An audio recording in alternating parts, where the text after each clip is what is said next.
मुलुंड दुर्घटना प्रकरणी उपमुख्यमंत्री आणि नगरविकास मंत्री एकनाथ शिंदे यांचे सक्ती कारवाईचे आदेश, तर आता शिंदेंकडून मेट्रो ब्रिज मार्गाचं स्ट्रक्चरल ऑडिट करण्याचेही आदेश।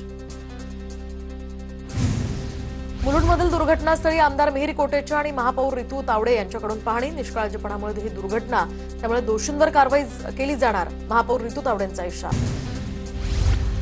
टिपू सुलतान हे शिवाजी महाराजांच्या समकक्ष योद्धे होते, काँग्रेस प्रदेशाध्यक्ष हर्षवर्धन सपकाळ यांच्या एका वक्तव्याने वादाचा भडका। भाजपच्या तक्रारीनंतर पुण्यातल्या पर्वती पोलीस ठाण्यामध्ये सपकाळांविरोधात गुन्ह्याची नोंद। टिपू सुलतान सारख्या नराधमाची तुलना शिवरायांसोबत करताना लाज वाटायला हवी, हर्षवर्धन सपकाळांनी माफी मागावी। काँग्रेससह उद्धव ठाकरेंनी सुद्धा भूमिका स्पष्ट करावी, मुख्यमंत्री फडणवीस संतापले। टिपू सुलतान दहशतवादी नव्हते, नागपूरसह अनेक ठिकाणी त्यांची स्मारकं। मालेगाव महापालिका दालनामध्ये टिपू सुलतानच्या फोटोवरील टीकेनंतर उपमहापौर शाने हिंद यांचं भाष्य, तर टिपू महापुरुष नव्हता, ठाकरेंच्या शिवसेनेचा सुद्धा निशाणा। टिपू सुलतानसाठीचे विचार फक्त काँग्रेसच्याच मोगलाई मानसिकतेतनं येतात, मोगलाई मानसिकतेमुळेच महाराष्ट्रानं काँग्रेसला वेळोवेळी नाकारलंय, रवींद्र चव्हाणांचा हर्षवर्धन सपकाळांवर निशाणा। काँग्रेसचे लांगुल चालनाचं राजकारण आणखी किती नीच पातळी गाठणार, काँग्रेस आपल्या टिपूभक्त प्रदेशाध्यक्षाला बडतर्फ करणार का, उद्धव ठाकरे काही भूमिका घेणार की मग पुन्हा मूग गिळून गप्प बसणार, भाजप नेते चंद्रशेखर बावनकुळेंचा निशाणा। छत्रपती शिवाजी महाराजांची तुलना कुणाबरोबरही करू नका, टिपू सुलतानची शिवरायांसोबत तुलना करणं निषेधार्ह, किशोरी पेडणेकरांची यावर प्रतिक्रिया। हर्षवर्धन सपकाळांचा मेंदू आणि डीएनए तपासावा, उद्या झाशीची राणी आणि सोनिया गांधी एकच असंही म्हणतील, हर्षवर्धन सपकाळ यांच्या विधानावरून आनंद दवे यांची टीका। काँग्रेसचे प्रदेशाध्यक्ष हर्षवर्धन सपकाळांच्या अडचणीत आता वाढ, सपकाळांविरोधात भाजप शहराध्यक्ष धीरज घाटे यांच्याकडून पुण्यातही गुन्हा दाखल, पर्वती पोलीस स्टेशनमध्ये गुन्ह्याची नोंद। सपकाळांच्या समकक्ष या शब्दावरून भाजपचा हिंदू मुस्लिम वाद रंगवण्याचा प्रयत्न, राज्यातील प्रश्नांवर भाजप सरकार आणि फडणवीस सोयीस्कर गप्प बसतात, अतुल लोंढेंचं टीकाकारांना उत्तर।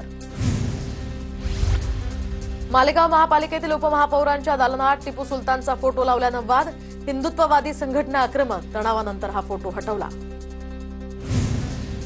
राऊतांकडून विधानसभा अध्यक्षांच्या अलिबागच्या म्हातोळी या गावातील व्हिडिओ ट्विट, जमीन मोजणीला मालकाच्या विरोधानंतर नार्वेकरांनी पळ काढल्याचाही आरोप, महिलेनं काही जणांच्या कानफटीत मारल्याचा सुद्धा दावा।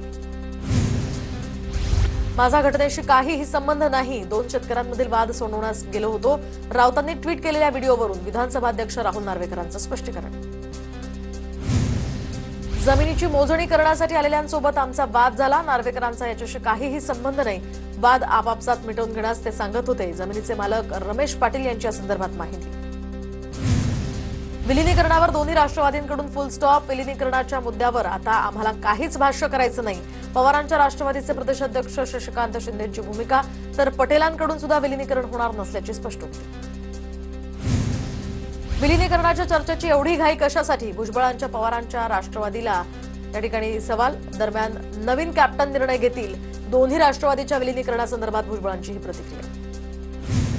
ज्या माणसाशी आमची चर्चा झाली तोच नसल्यामुळे आता इतरांच्या प्रश्नाला मला उत्तर देण्याची आवश्यकता नाही, तटकरेंनी मांडलेल्या भूमिकेवर जयंत पाटलांची प्रतिक्रिया, तर माझ्या निवासस्थानी दादा स्वतः आले होते, त्यांचा विलिनीकरणासाठी आग्रह होता, जयंत पाटलांचा दावा। विलिनीकरणासंदर्भात सुनेत्रा पवारांसोबत चर्चा करू, दत्तात्रय भरणेंची प्रतिक्रिया, तर विलिनीकरणाबाबत वरिष्ठ पातळीवर चर्चा होईल, हर्षवर्धन पाटलांचं भाष्य। राष्ट्रवादीच्या विलिनीकरणावर प्रफुल्ल पटेल बोलतात, ती अमित शहांची भाषा, अजितदादा गेल्यानंतर पक्षाला 10 तोंड फुटली आहेत, संजय राऊतांचा पटेलांसह तटकरेंवरही निशाणा।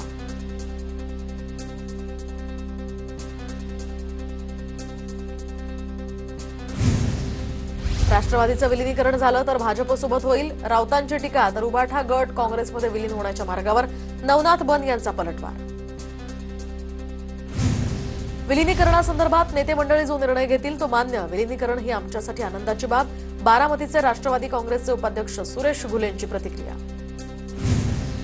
उपमुख्यमंत्री सुनेत्रा पवार राष्ट्रवादीच्या सर्व आमदारांची बैठक घेणार, मंगळवारी मुंबईमध्ये बैठक होणार असल्याची माजी मंत्री दिलीप वळसे पाटलांची माहिती, तर पक्षाच्या विलिनीकरणासंदर्भात या बैठकीत चर्चा होणार। शरद पवारांना खासदार करणं एवढं महाविकास आघाडीचं संख्याबळ, राज्यसभेची निवडणूक लढवणार असं पवारांनी सांगितलं, राऊतांचा दावा, तर 2 एप्रिलला पवारांच्या खासदारकीचा कार्यकाळ संपतोय।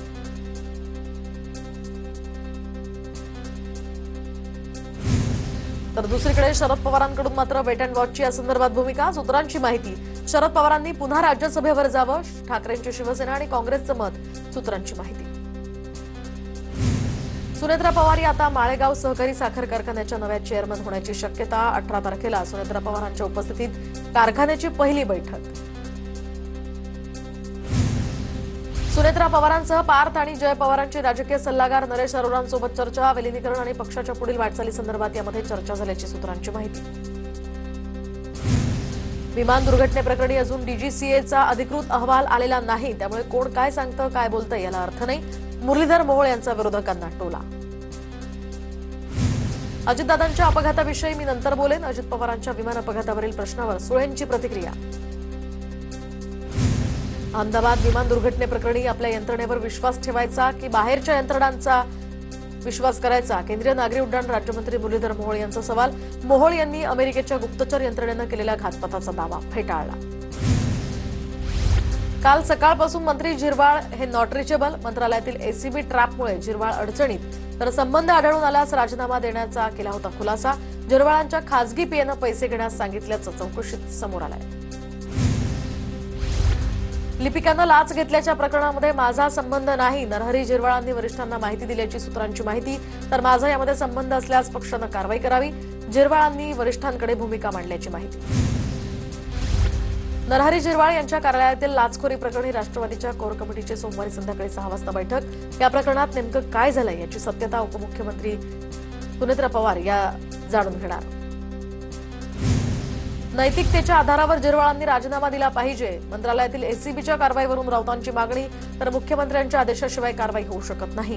पडद्यामागे काय घडलं हे आम्हाला माहिती आहे, संजय राऊतांचा दावा. बिल्डरांचे काही दलाल सत्तेत, मी त्याच कॅबिनेटमध्ये बसतो याची लाज वाटते. गणेश नाईकांचा शिंदेंकडच्या नगरविकास खात्यावर पुन्हा आरोप. तर नाईकांना त्रास होत असेल तर त्यांनी थांबावं, आम्ही या ठिकाणी सक्षम आहोत. सामंतांचा पलटवार. सातारा जिल्हा परिषदेमधील सत्ता स्थापनेचा सस्पेन्स कायम. भाजपनं कोणतीही भूमिका मांडलेली नाही. साताऱ्यामध्ये शिवसेना आणि राष्ट्रवादी एकत्रच, आम्हाला प्लॅन बी ची गरज नाही. सत्ता स्थापनेवरून मंत्री शंभूराज देसाईंची प्रतिक्रिया. परळी विधानसभेतील आर्थर रोडच्या लक्ष्मीनारायण मंदिराचं बांधकाम पाडण्याची नोटीस. 15 दिवसांच्या आत मंदिर तात्पुरत्या स्वरूपात प्रस्तावित जागेवर स्थलांतरित न केल्यास कारवाईचा इशारा. मात्र मंदिर पाडण्यासाठी स्थानिकांचा विरोध. भाजपचे आमदार संजय केणेकरांच्या कार्यालयामध्ये पिस्तूल ठेवणारा तरुण ताब्यात. पोलिसांकडून या संदर्भात चौकशी सुरू. तर हिंदुत्वाच्या भूमिकेमुळे घातपाताचा संशय, केणेकरांचा आरोप. कोणार्क विकास आघाडीच्या विलास पाटलांना 4 दिवसांची पोलीस कोठडी. या ठिकाणी महापालिका निवडणुकीतील राड्या प्रकरणी ही कारवाई. भिवंडीमध्ये शिंदेच्या शिवसेनेकडून काही ठिकाणी दुकानं बंद करत निषेध व्यक्त. चिपळूणमध्ये पक्षविरोधी काम करणाऱ्या पदाधिकाऱ्यांवर भाजपकडून कारवाईचा बडगा. चिपळूणच्या माजी नगराध्यक्षा सुरेखा खिराडे आणि शहर प्रमुख परिमल भोसले यांच्यासह आणखी एकाची पक्षातनं हकालपट्टी. आज भारत पाकिस्तानचा महामुकाबला. T20 वर्ल्ड कपमध्ये दोन्ही संघ भिडणार. संध्याकाळी 7 वाजता या सामन्याला सुरुवात होणार. भारतीय संघ सलग तिसऱ्या विजयासाठी आतुर. भारतीय संघ सलग तिसऱ्या विजयासाठी आतुर. कर्णधार सूर्यकुमार यादव, अभिषेक शर्मा, हार्दिक पंड्या आणि बुमराहच्या कामगिरीकडे सर्वांचं लक्ष. पुण्यामध्ये भारत पाकिस्तान सामना संपल्यानंतर हुलडबाज चाहत्यांवर पोलिसांच्या वॉच असणार. रस्ते अडवणं, गाडीचे सायलेन्सर्स वाजवून धिंगाणा घालणं, रस्त्यावर फटाके फोडून नागरिकांना त्रास देणं यांसारखे प्रकार आढळल्यास आता पोलीस थेट कारवाई करणार. आज महाशिवरात्री आणि त्यामुळे भगवान शंकरांच्या उपासनेसाठीचा सर्वात पवित्र दिवस मानला जातो. राज्यभरातील मंदिरांमध्ये यामुळे दर्शनासाठी भाविकांची मोठी गर्दी. छत्रपती संभाजीनगरच्या वेरूळमधील 12वे ज्योतिर्लिंग असलेल्या कृष्णेश्वर मंदिरामध्ये गाभाऱ्यात जाऊन दर्शन. महाशिवरात्रीनिमित्त गर्दी लक्षात घेता गाभाऱ्यातनं दर्शन बंद करण्याचा प्रशासनानं निर्णय घेतला होता. महाशिवरात्रीनिमित्त पुण्याच्या भीमाशंकर मंदिराला विद्युत रोषणाई. विकास आराखड्याअंतर्गत सुरू असलेल्या या कामांमुळे मंदिर भाविकांसाठी बंद. जिल्हाधिकाऱ्यांच्या उपस्थितीमध्ये शासकीय पूजा मात्र संपन्न. सिंधुदुर्गच्या देवगडमधील श्रीदेव कुणकेश्वर यात्रेला सुरुवात. 3 दिवस ही यात्रा भरणार. मोठ्या संख्येनं भाविक राज्यभरातनं दाखल होणार. देवगडमधील श्रीदेव कुणकेश्वराचं जिल्हाधिकाऱ्यांचं माजी मंत्री दीपक केसरकर यांनी घेतलं दर्शन. कुणकेश्वरमध्ये मोठ्या संख्येनं भाविक दाखल. उज्जैनच्या महाकालेश्वर मंदिरामध्ये महाशिवरात्रीनिमित्त भाविकांची गर्दी. देशभरातील भाविकांची उज्जैनमध्ये महाकालेश्वराच्या दर्शनासाठी रांग.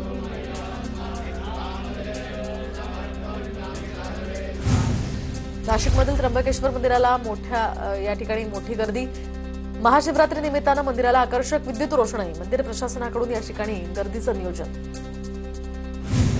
महाशिवरात्री निमित्त अंबरनाथच्या प्राचीन शिवमंदिरामध्ये सुद्धा भाविकांची मोठी गर्दी। यंदा भाविकांना गाभाऱ्याच्या बाहेरूनच दर्शन घेता येणार। महाशिवरात्री निमित्त परळीतील वैद्यनाथ मंदिरामध्ये सुद्धा आकर्षक विद्युत रोषणाई। भक्तांसाठी विविध सोयी सुविधा। भाविकांची दर्शनासाठी इथे मोठी गर्दी। हिंगोलीमधील नागनाथ प्रभूंच्या मंदिरात दर्शनासाठी मोठी गर्दी। नागनाथ प्रभूंचं मंदिर भाविकांच्या दर्शनासाठी खुलं। भाविकांचं मंदिर या ठिकाणी भाविकांचं दर्शन होईपर्यंत मंदिर खुलंच राहणार। अकोल्यात महाशिवरात्रीच्या पार्श्वभूमीवर राजराजेश्वर आणि 12 ज्योतिर्लिंग मंदिरावर विद्युत रोषणाई। मोठ्या संख्येनं भाविक दर्शनासाठी उपस्थित राहणार असल्यानं मंदिर प्रशासनाची ही जय्यत तयारी। साताऱ्याच्या कराडमध्ये महाशिवरात्रीच्या मुहूर्तावर हंगामातील पहिला देवगड हापूस आंबा दाखल। 1 डझन पेटीचा दर हा 3100 ते 3500 रुपयांवर। गतवर्षीपेक्षा दर कमी असल्यामुळे ग्राहकांचाही चांगला प्रतिसाद। मध्य आणि हार्बर रेल्वे मार्गावर आज मेगा ब्लॉक। माटुंगा ते मुलुंड जलद मार्गावर ब्लॉक, तर हार्बरवर कुर्ला ते वाशी दरम्यान दोन्ही मार्गांवर ब्लॉक असेल। पुण्यातील रुबी रुग्णालयामध्ये शरद पवारांना 6 दिवसांनी डिस्चार्ज। पुढील 4 ते 5 दिवस पवारांना विश्रांती घेण्याचाही सल्ला। त्यानंतर पवार पुन्हा महाराष्ट्र दौरे सुरू।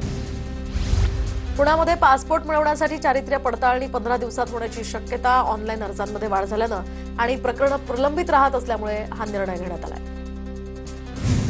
राज्यातील सर्व नद्यांची पूररेषा पुन्हा निश्चित होणार, तर आता फेर सर्वेक्षणासाठी 12 जणांच्या समितीची स्थापना। राज्य शासनाकडून जलसंपदा विभागाच्या अप्पर मुख्य सचिवांना अध्यक्षतेखाली स्थापन केली समिती। इंडिगोमध्ये लवकरच 1000 वैमानिकांची भरती होणार। डीजीसीएनं वैमानिक आणि केबिन कर्मचाऱ्यांसाठी वेळापत्रक जारी केलंय। मनुष्यबळाअभावी विमानसेवेला फटका बसू नये यासाठी इंडिगो कंपनीचा हा निर्णय। छत्रपती संभाजीनगरमध्ये डीपीडीसी कामांवर बोगस वर्क ऑर्डरचा संशय। चौकशी सुरू। डीपीडीसीतनं मंजूर झालेल्या कामांसाठी बांधकाम विभागामध्ये बोगस वर्क ऑर्डर काढून गैरव्यवहार झाल्याचाही आरोप। दरम्यान मुख्य अभियंता अतुल चव्हाण यांच्या अध्यक्षतेखाली चौकशी समिती नेमली। बोगस वर्क ऑर्डरच्या चौकशी समितीमध्ये जिल्ह्याच्या बाहेरील अधिकारी नेमले पाहिजेत। या ठिकाणी अंबादास दानवे यांची मागणी। त्या संदर्भात पाठपुरावा करणार असल्याची सुद्धा त्यांची माहिती।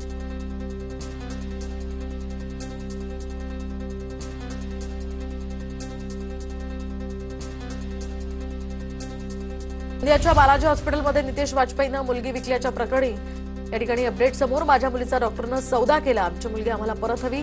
आई वडिलांची आर्तहाक। सोलापूरच्या माढा पंचायत समितीवर शिंदे बंधूंचं वर्चस्व कायम। पंचायत समितीचे सभापती पद सर्वसाधारणसाठी आरक्षित असल्यानं आता सभापती पदाची माळ कोणाच्या गळ्यात पडणार याकडे लक्ष। डोंबिवलीमध्ये सिलेंडरची गाडी हाकणाऱ्या वृद्ध व्यक्तीला विद्यार्थ्यांनी दिली मदतीचा हात, तर माणुसकी आणि संवेदनशीलता दाखवणारा हा व्हिडिओ सोशल मीडियावर सध्या व्हायरल। सोलापूरच्या करमाळ्यातील हिवरे नागोबाचे या ठिकाणी स्मशानभूमीची अतिशय दुरावस्था। अंधारात मोबाईलच्या टॉर्चच्या प्रकाशामध्ये अंत्यसंस्कार करण्याची वेळ। ग्रामस्थांकडून या संदर्भात संताप व्यक्त। नंदुरबारमध्ये राष्ट्रीय महामार्गाच्या कामावर शेतकऱ्यांचा आक्षेप। वाटवी या ठिकाणी शेतकऱ्यांनी महामार्गाचं काम रोखलं। जमिनीचा मोबदला मिळेपर्यंत कामकाज सुरू करू देणार नाही असा शेतकऱ्यांचा निर्धार। भंडारा जिल्ह्यातील वणी तालुक्यामध्ये सुरबोडी गावकरी पुनर्वसनाच्या अजूनही प्रतीक्षेतच। वैनगंगा नदीवर गोसेखुर्द धरण बांधल्यानंतर 1000 लोकवस्तीच्या सुरबोडी गावाचं पुनर्वसन झालं नाही। 2011 पासून हे गावकरी पुनर्वसनात। आसाममध्ये इमर्जन्सी लँडिंग फॅसिलिटीचं पंतप्रधान मोदींच्या हस्ते उद्घाटन, तर दिब्रुगडमध्ये राष्ट्रीय महामार्गावर मोदींच्या विमानासह राफेल, सुखोई आणि लढाऊ विमानांचं सुद्धा लँडिंग।